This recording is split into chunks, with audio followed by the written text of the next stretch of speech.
누가복음 12장.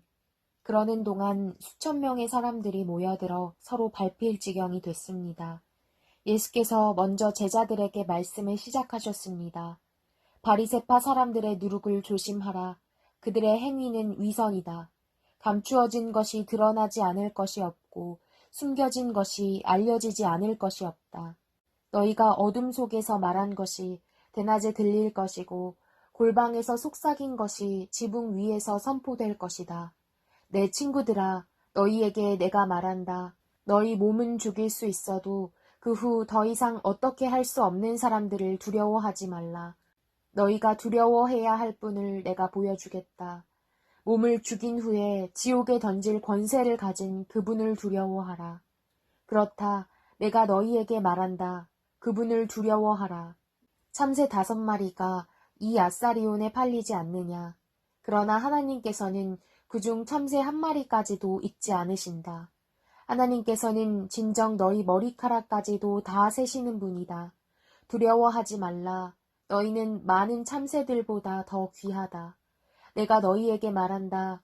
누구든지 사람들 앞에서 나를 시인하면 인자도 하나님의 천사들 앞에서 그를 시인할 것이다. 그러나 사람들 앞에서 나를 부인하는 사람은 나도 하나님의 천사들 앞에서 그를 부인할 것이다. 누구든지 인자를 욕하는 사람은 용서받겠지만 성령을 모독하는 말을 한 사람은 용서받지 못한다. 회당이나 지도자들이나 권세 있는 자들 앞에 끌려가게 되더라도 스스로 어떻게 대답할까, 무슨 말을 할까 염려하지 말라. 성령께서 그때 내가 무슨 말을 해야 할지 가르쳐 주실 것이다. 사람들 중에 어떤 사람이 예수께 말했습니다. 선생님, 제 형제에게 유산을 저와 나누라고 말씀해 주십시오. 예수께서 대답하셨습니다. 이 사람아, 누가 나를 너희 재판관이나 분배인으로 세웠느냐? 그러고는 사람들에게 말씀하셨습니다. 너희는 조심해서 모든 탐욕을 삼가라. 사람의 생명이 그 재산의 넉넉함에 있는 것이 아니다. 그러고 나서 그들에게 한 비유를 말씀하셨습니다. 한 부자가 수확이 잘 되는 땅을 가지고 있었는데 그가 혼자서 어떻게 할까, 내 곡식을 쌓아둘 곳이 없구나 하고 생각했다. 그리고 말했다. 이렇게 해야겠다.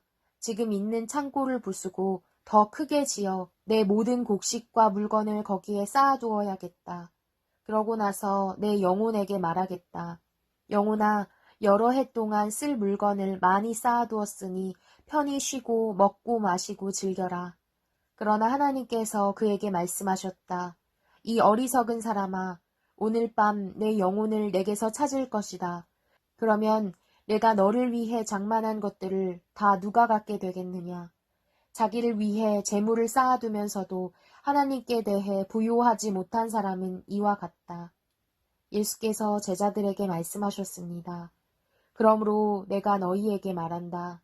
내 목숨을 위해 무엇을 먹을까, 내 몸을 위해 무엇을 입을까 걱정하지 말라.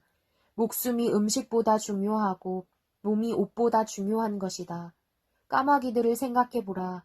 심지도 거두지도 않고 창고도 곳간도 없지만 하나님께서 그것들을 먹이신다. 그런데 너희는 새들보다 얼마나 더 귀하냐. 너희 중 누가 걱정한다고 해서 자기 목숨을 조금이라도 더 연장할 수 있겠느냐. 너희가 이렇게 작은 일도 제대로 못하면서 왜 다른 일들을 걱정하느냐. 백합꽃이 어떻게 자라는지 생각해보라. 일하거나 옷감을 짜지도 않는다. 그러나 내가 너희에게 말한다. 그 모든 영화를 누렸던 솔로몬도 이 꽃 하나만큼 차려입지 못했다. 오늘은 여기 있지만 내일은 불 속에 던져질 들풀들도 하나님이 그렇게 입히시는데 하물며 너희는 얼마나 더 잘 입히시겠느냐. 믿음이 적은 사람들아. 그러니 무엇을 먹을까, 무엇을 마실까 찾지도 말고 걱정하지도 말라.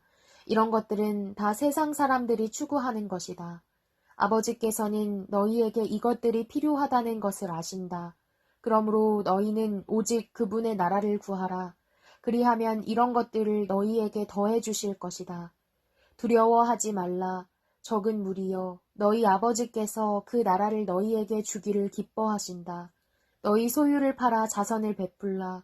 너희는 자신을 위해 닳지 않은 지갑을 만들어 없어지지 않는 재물을 하늘에 쌓아두라.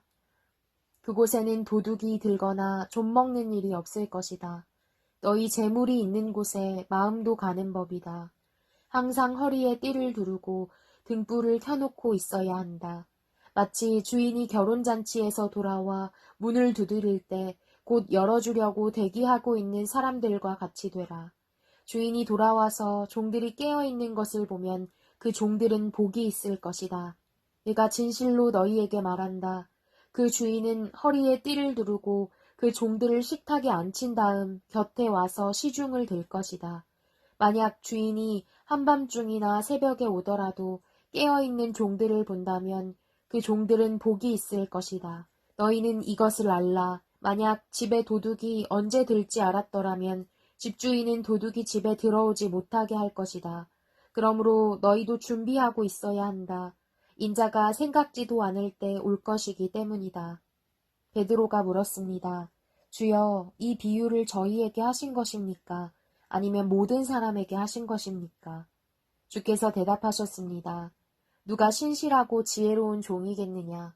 주인이 자기 종들을 맡기고 제때 양식을 나눠줄 일꾼이 누구겠느냐? 주인이 돌아와 종이 시킨 대로 일하는 것을 본다면 그 종은 복이 있을 것이다. 내가 진실로 너희에게 말한다. 주인은 그 종에게 자신의 모든 재산을 맡길 것이다. 그러나 그 종이 주인님이 오시려면 한참 멀었다라는 생각에 남녀 종들을 때리며 먹고 마시고 취해버린다고 하자. 그 종의 주인은 종이 생각지도 못한 날, 그가 알지도 못하는 시각에 돌아와서 그를 몹시 때린 뒤 믿지 않는 자들과 함께 둘 것이다. 주인의 뜻을 알고도 준비하지 않거나 그 뜻대로 하지 않은 종은 매를 많이 맞을 것이다. 그러나 알지 못하고 매 맞을 일을 한 종은 적게 매를 맞을 것이다. 많이 받은 사람에게는 많은 것을 요구하시고 많은 일을 맡은 사람에게는 많은 것을 물으실 것이다. 내가 세상에 불을 지르러 왔는데 이미 그 불이 붙었으면 내가 무엇을 더 바라겠느냐. 그러나 나는 받아야 할 세례가 있다. 이 일이 이루어질 때까지 내가 얼마나 괴로움을 당할는지 모른다. 내가 세상에 평화를 주러 왔다고 생각하느냐? 내가 너희에게 말한다. 아니다. 오히려 분열을 일으키러 왔다. 이제부터 한 집안에서 5 식구가 서로 갈라져 셋이 둘과 싸우고 둘이 셋과 싸울 것이다.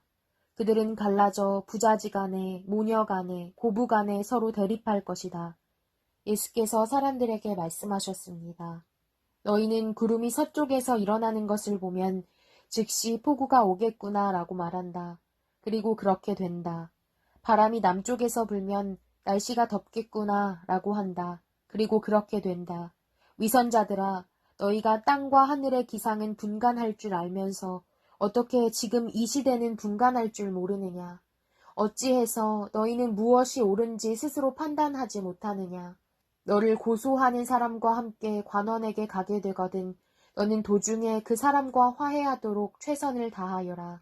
그렇지 않으면 그가 너를 재판관에게 끌어가고 재판관은 너를 형무소 관리에게 넘기고 형무소 관리는 너를 감옥에 가둘지 모른다. 내가 너희에게 말한다. 너희가 마지막 1 렙돈까지 다 갚기 전에는 그곳에서 나올 수 없을 것이다.